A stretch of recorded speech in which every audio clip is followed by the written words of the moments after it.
A factory makes 560 fans in 7 days with the help of 20 machines. How many fans can be made in 12 days with the help of 18 machines? Question की first condition है कि एक factory में 560 fans जो हम बनते हैं 7 days में। फैंस की तादाद बताई गई है 560, तो यहाँ पर लिख लेंगे फैंस हैं 560 इन 7 डेज, और डेज कितने बताए गए हैं 7, तो यहां पर लिख लेंगे days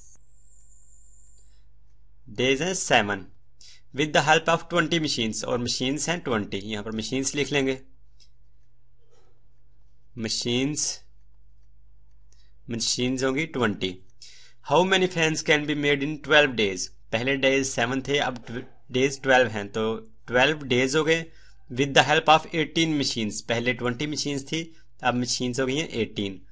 how many fans can be made? पहले फैंस प्रोड्यूस होते थे 560, अब ये बताना है कितने फैन बन जाएंगे 12 दिन में अगर 20 मशीनें काम करें तो यहाँ पर हम फर्ज कर लेते हैं कि वो नंबर ऑफ फैंस है x, तो x की वैल्यू फाइंड आउट करेंगे तो हमें पता चल जाएगा कि पहले जो 560 फैन तैयार होते थे 7 डेज में 20 मशीन्स के जरिए, तो अब 12 दिन हो 18 मशीनें हो तो कितने फैन प्रोड्यूस होंगे। तो सबसे पहले हम इसका मैग्नीट्यूड डिफाइन कर लेंगे जो तीनों क्वांटिटीज हैं। इसका तरीका यह है कि जो अननोन क्वांटिटी होती है उसको पहले देख लेते हैं।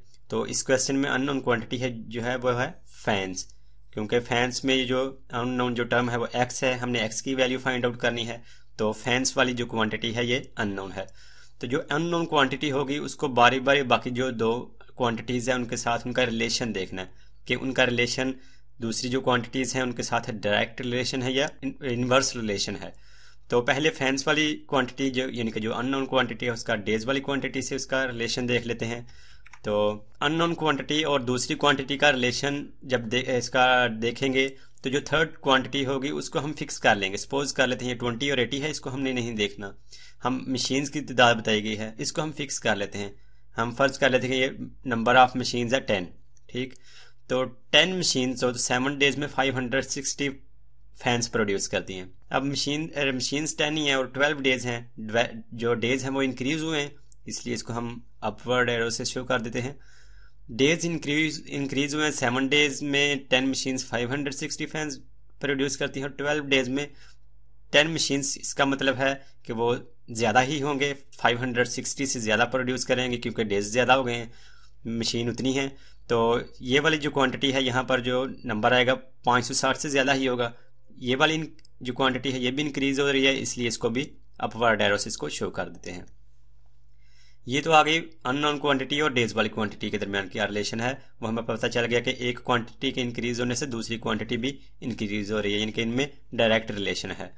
तो अब हम देख लेंगे कि जो अननोन क्वांटिटी है यानी कि जो फैंस वाली है उसका मशीन वाली जो क्वांटिटी है उसके साथ रिलेशन क्या है, डायरेक्ट है या इनवर्स है। तो पहले हमने मशीन वाली क्वांटिटी को फिक्स किया, अब हमने डेज वाली क्वांटिटी है इसको फिक्स कर लेते हैं। इसको हम सपोज कर लेते हैं कि ये 5 डेज हैं, डेज हम यहाँ पर फिक्स कर लेते हैं 5, हमने 7 डेज और 12 डेज नहीं देखने। तो 20 मशीन्स 5 डेज में 560 फैंस प्रोड्यूस करती हैं। अब जो पहले मशीन थी 20 अब 18 हो गई, जो मशीन है वो कम हो गई, डिक्रीज हुआ ये वाली क्वांटिटी, तो इसको डाउनवर्ड एरो से शो कर दी क्योंकि पहले 20 थी मशीन अब 18 हो गई। ज्यादा मशीन होंगी 5 दिन में ज्यादा पंखे बनाएंगी, अगर दिन मशीन कम हो गई हैं, दिन 5 ही हैं तो कम पंखे बनेंगे। ये वाली जो क्वांटिटी है ये भी डिक्रीज होगी, इसलिए इसको भी डाउनवर्ड एरो से शो कर देते हैं। तो ये वाली क्वांटिटी के डिक्रीज होने से ये वाली क्वांटिटी भी डिक्रीज हो रही है। तो इस तरह हमें पता चला कि फैंस वाली क्वांटिटी और मशीन्स वाली जो क्वांटिटी है इन दोनों में भी डायरेक्ट रिलेशन है। फैंस वाली क्वांटिटी का डेज वाली क्वांटिटी से भी डायरेक्ट रिलेशन है और मशीन्स वाली क्वांटिटी से भी डायरेक्ट रिलेशन है। तो ये जो हमने एरोज ड्रा किए हैं इसका मतलब ये है हुआ कि इनके साथ डायरेक्ट रिलेशन है, तो तीनों जो क्वांटिटीज हैं आपस में डायरेक्टली प्रोपोर्शनेट हैं, ठीक। तो तीनों जो एरोज हैं इनको अपवर्ड लगा लें या डाउनवर्ड लगा लें, इससे कोई फर्क नहीं पड़ेगा। अब हम इसको मजीद इसको सॉल्व करें तो ये जो अननोन क्वांटिटी है उसको पहले लिखेंगे और क्वांटिटी को जब हम लिखते हैं तो जो एरो जो हमने ड्रा किया है इसकी टेल वाली साइड पर जो सी टर्म होती है उसको पहले लिखते हैं। ये जो एरो है इसकी ये वाली टेल है, इसकी साइड पर ये वाली टर्म आ रही है एक्स, पहले लिखेंगे एक्स, और डिनोमिनेटर में जो हेड वाली साइड पर टर्म है इसको डिनोमिनेटर में लिख देंगे 560। अब इक्वालिटी की दूसरी साइड पर दोनों बाकी जो क्वांटिटीज हैं उनको लिखना है और उनको आपस में मल्टीप्लाई कर देना है। तो डेज वाली क्वांटिटी पहले लिखते हैं। इसमें टेल हेड की टेल वाली साइड पे 12 है, 12 डिवाइडेड बाय डिनोमिनेटर में हेड वाली साइड पे जो सी टर्म है वो है 7। इसको मल्टीप्लाई कर देंगे थर्ड टर्म से और इसमें जो टेल वाली साइड पे टर्म है वो है 18, डिनोमिनेटर में हेड वाली साइड पे जो सी टर्म है वो 20।